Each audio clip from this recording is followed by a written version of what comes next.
dwell in Hall of Kings. On ocean steed my words gain wings. Odin's mead I forth will bring. For noble deeds thine honor sing. The brave man slain Valkyria waits. Reward for strain to Valhalla takes. Then horns resounds the mighty hall. For those who fight, for those who fall. For those who fight, for those who fall. Warlord weaves his web of fear. Each man gets his fated share. A blood-red surge, the warrior shield. Ravens scan the battlefield. Ravens scan the battlefield. The beaten blaze no trail of red. Loathing gaze upon the dead. And horns resounds the mighty hall. For those who fight and those who fall. For those who fight and those who fall. May horns resound the mighty hall. For we who fight, for we who fall.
A story from my youth.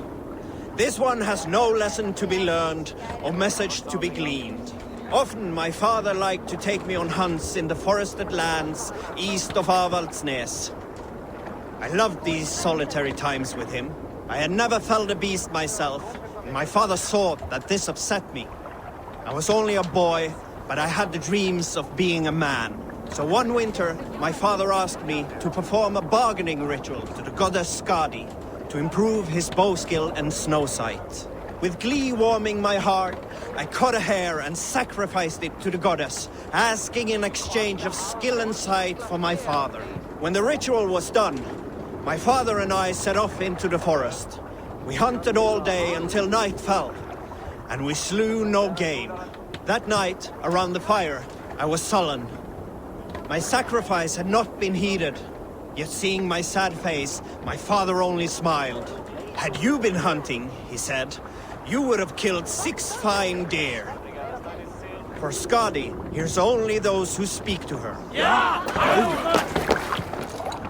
When I was 11 winters old, I was the youngest of my favorite cousins. A wild and rowdy bunch of boys and girls. Together with our parents, we attended a feast at the home of Halfdan the Black of the House of Yngling. To toughen our patience, our parents set us with the old woman, who ordered us to bake flatbreads and serve it to the noble jarls. After an hour, the flatbreads piled so high into pillars, you could have built a roof over it and called it a longhouse. When our work was done, an older boy, Guthrod, suggested we steal a keg of mead and drown in happiness for our good work. So Guthrod, Mikkel and Åsa snuck into the storeroom and stole a barrel as I stood watch. But when we were spotted, I froze. 3 of Harald's men stopped us. They struck Guthrod and Mikkel and pushed Åsa to the ground. Whose idea was this? They asked. I stood and said, the idea was mine. The meat is for me. One of the men eyed me and said only, that is not true. Then, they moved on. We need an epic tale. Some time ago, I met a wandering skald in search of a jarl or king to serve. He had not composed a verse in years, and was fearful of losing his skill. I said I knew many such great men, a few jarls, a handful of kings by name. But to my knowledge, all of them had many skalds of their own. This poor skald was disappointed and thanked me for my time, asking my name as he departed. Dag Nithison, I told him. The skald's eyes went wide. Dag Nithison, he exclaimed. Of Fornburg? I nodded and said, the very man I am. The poor skald sung to the skies with joy. You are a legend among legends, he said. Let me compose a verse for you, if I may. Imagine my surprise at hearing such praise. But I agreed. So he began for 2 days composing a most lovely verse on my behalf. Yes, a most lovely verse. Unforgettable, yes. And I will recite it for you one day, when we have time. You salt skulls, got a story? I knew a crazed man about my age called Rokur. We had taken to calling Rokur the Rodent for his habit of collecting axes. For 20 years he collected axes of all make and size. He had never seen a day of battle, but he swore to Thor that he would. In his 31st year, after drinking too much ale, Rokur seduced another man's wife. That man called a holmgang against Rokur. Rokur accepted the holmgang, and on the agreed-upon day, he laid out 12 of his axes and asked, which of these will I use to slay you? Will it be Bone Splitter? He said. My bearded blade inscribed with Seidr runes, affixed to a handle of English oak? Or Blood Fountain, he continued. My Dane axe, which swings through the air on 2 hands with the speed of an arrow's flight. Or might it be Twin Wolf Wounder? Rokur growled, growing even more bold. A fierce pair of throwing axes. At that moment, the man who had challenged Rokur brought a large stone down upon his head. Rokur died instantly, and his axes were given away as gifts.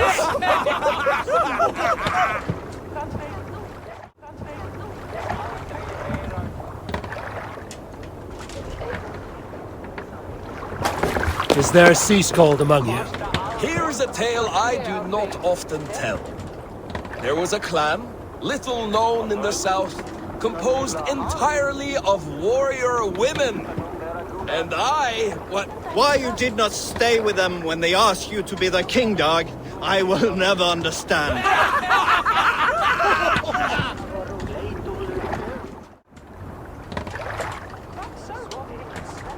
Who will share a tale? During my 19th winter, King Styrbjorn ordered the construction of a new longhouse. The splendid hall you now see at Fornburg.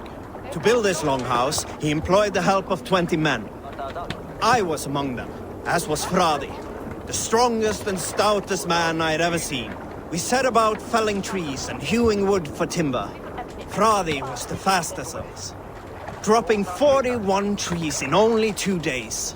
On the third day, a spindly man called Nar was near upon felling his first tree.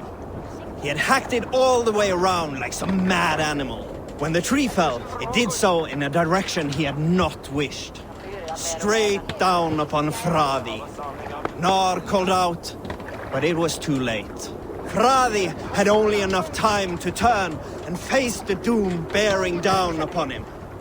With that, he raised his arms to embrace the timber hammer. The force of the trees falling drove Fradi deep into the snowbank, yet his arms never let go. He held that angry trunk as a lover. Like hounds, we scooped at the snow to reach him. We found Fradi 10 feet down, alive but in pain, still bearing the tree upon his shoulder.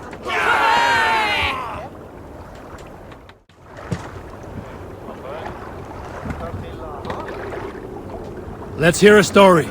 have I ever told you the story about... I am fairly certain you have. Anyone else with a tale to share before Dag starts talking again?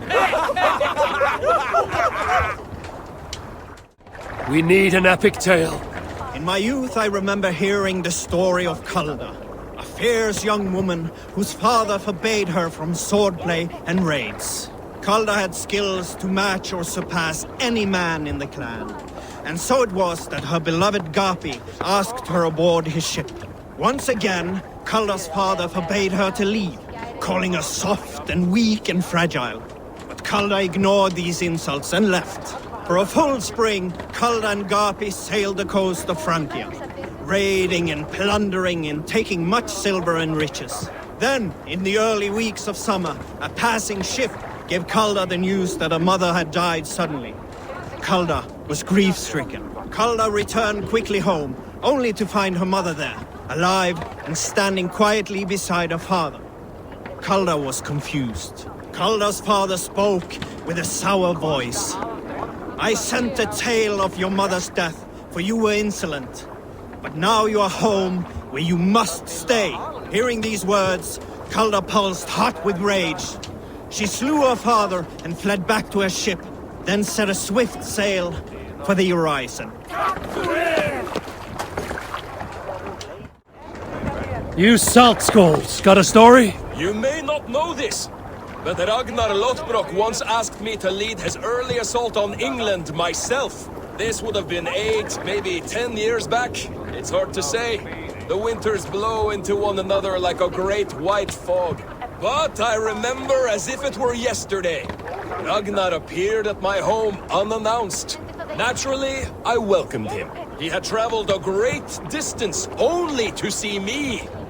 So I poured him ale and fed him bread and listened as he talked. He was feeling anxious about his journey, leading so many men into such a great war. It was a burden he could not handle. It was then, with tears wetting his lids, that he said, "Dag, teach me the art of war. Lead us to England and to victory." But I shook my head. "Ragnar," I told him, "I have 2 weddings I must attend soon. Were it not for these, surely I would help you." Ragnar bowed his head. "Thank you, Dag," he said. "Though you will not be on my ship, You will be present in spirit, and that is enough. Is there a sea scald among you? Some years ago, I took to sea with a sword dancer called Egil. A brooding warrior with a face of stone and oak-hard arms.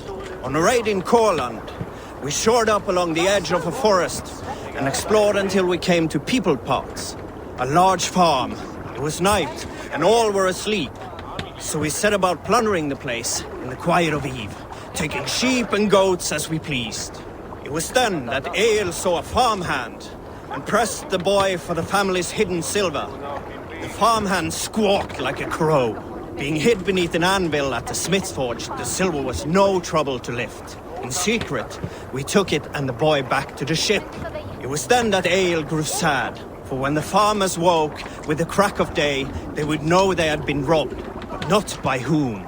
So Egil ordered 3 of us to follow him back to the sleep-hushed hamlet. As we burnt the houses, Egil shouted his name. I am Egil, son of Skatlagrim, and I am the man who deprives you of everything but your life. I never sailed with Egil again. We all remember when Eivor gave orders to attack Kjotve's clan in Avaldsnes. I knew even then our chance at victory was slim. It was a fool's errand. But Eivor demanded we strike, and I am not one to disobey my superior. Such is the mark of an honorable man.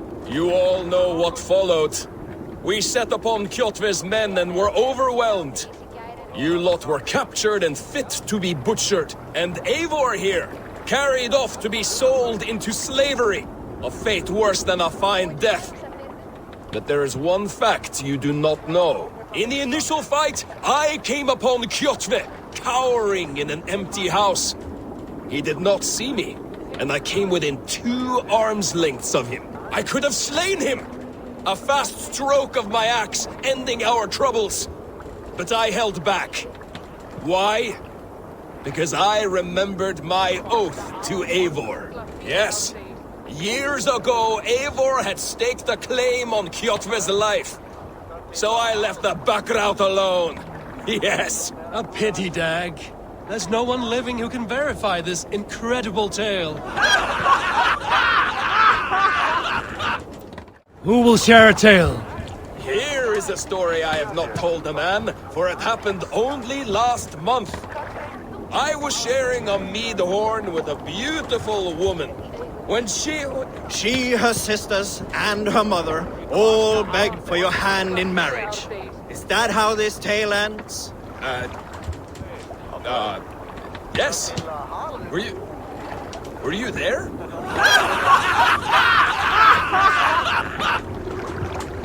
In the early days of the feud between Kjotve the Cruel and the Raven clan, there was a mad berserker called Kiar Robo. Kiar had pledged his battle fury to no king or jarl, and would give his oath only once each winter, for reasons nobody could fathom. One year, Kiar's sister Thora was married to Kjotve's brother Alrik, and soon Kiar was often seen in the company of that clan. But soon after, word came to Kiar that Alrik had abused his sister. When he asked Thora about this, she told him, "It is true." So Kiar invited Alrik on a hunting expedition. When they were away, Kiar slew Alrik and pulled off one of his arms. When he returned to camp, Kjotve asked where his brother was. Kiar shook his head and held out his hand, in which was an arm ring. "Your brother bid me give you this ring, Kjotve." Confused, Kjotve took the ring, and with it came the entire bloody arm. "Your brother pledged his oath to Hel herself," Kiar laughed. Then he turned and departed. He was never seen in those parts again. Oh, you have likely never heard the story of the time Odin and Freya appeared before me on a dark winter's night. They called you their orphan child, yes, Dag. We've heard the tale as often as the sun has risen and set. There was a woman called Nal, who came by ship to Fornburg unheralded, demanding to meet King Sigvaldi, Styrbjorn's father. Nal was from Gautland. She was tall and rugged and strong, and and everyone who walked near her said she smelled of men's blood. When her message was sent to our king, Nal was made to wait a full day. Yet she did not complain. She watched the waves and sang songs. Night came and went, and still Nal sat by the shore of the fjord singing her songs. She skipped rocks with children and smiled. As the afternoon of the second day approached, King Sigvaldi's messenger reappeared.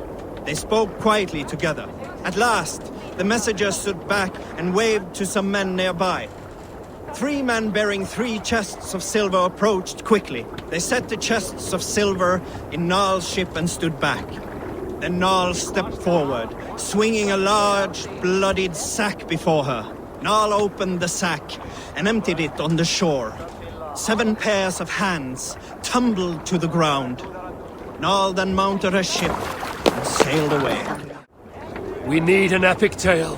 Not long before leaving for England, I made a solitary trek into the mountains east of Fornburg. I was looking for elk or deer or other game to bring home. But my luck was poor, and I could find nothing worth my arrows. Coming up over a rise, I saw a rounded mountain ahead of me, with a strange narrow slit in the earth, running left to right. There appeared to be fresh water in this crevasse, which was strange, for it was on its side. As I approached, the ground rumbled and the crevasse shuddered. Then it opened, as wide as a lake and ringed with color. Stepping back to take in the view, I realized with a shock what I was seeing. The Eye of Jormungandr, the world serpent. Yes, he sleeps near old Fornburg, blessing us with his dreams. Oh, if we could return there now, I would show you the place. One day, maybe. One day I will show you the place. Let's hear a story. Here's a tale to tickle your sides. The winter before, I was drinking in Stavanger with some companions. With us in the mead hall were men of Bard Jarl's clan, one of which was a poet named Halli, called Sarcastic Halli by most. 7 ale horns into his night, Halli stood upon his table and called across the room to another man, a skald named Tjodolf. "Tjodolf," he yelled, "I can compose a more beautiful poem with my belching than you could with your tongue and fine words." The room laughed, Tjodolf loudest of all. "I accept your challenge, Sarcastic Halli," he shouted. "Allow me to begin." Tjodolf then spoke this verse. "Sad Halli drowns in horns of hubris, squeaking like a stoat, yet proudly the pup calls it poetry." The room laughed again, with Halli joining in. Then Halli tripped across the room and opened his mouth to speak his verse. From his throat erupted a jet of vomit into Tjodolf's face. His only composition that night, of which he seemed most proud.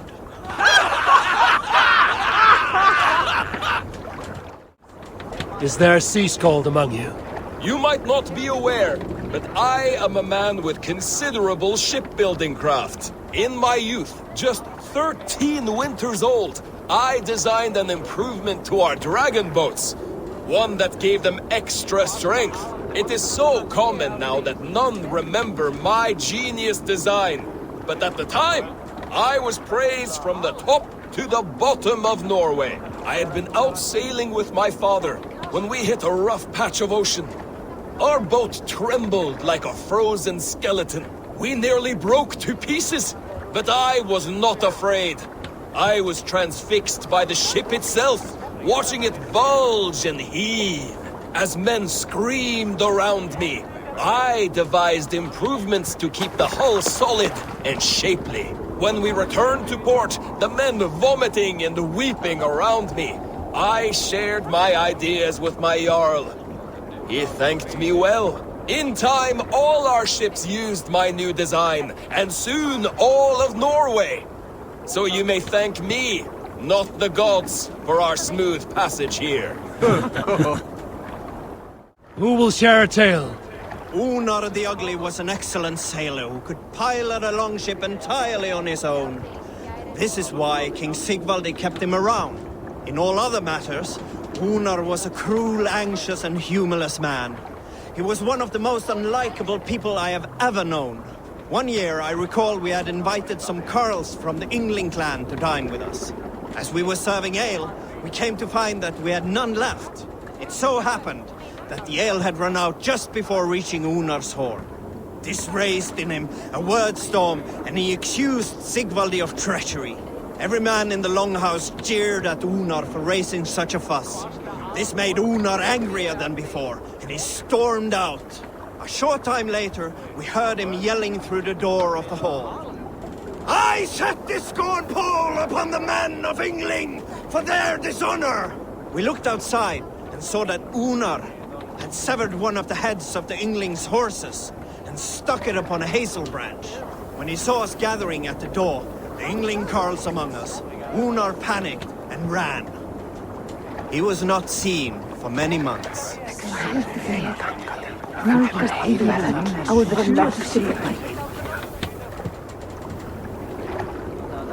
You salt skulls, got a story? Did I ever tell you all the story of how I killed an entire clan single-handedly with the broken hilt of a sword? Too often, dog. More times than any man can count.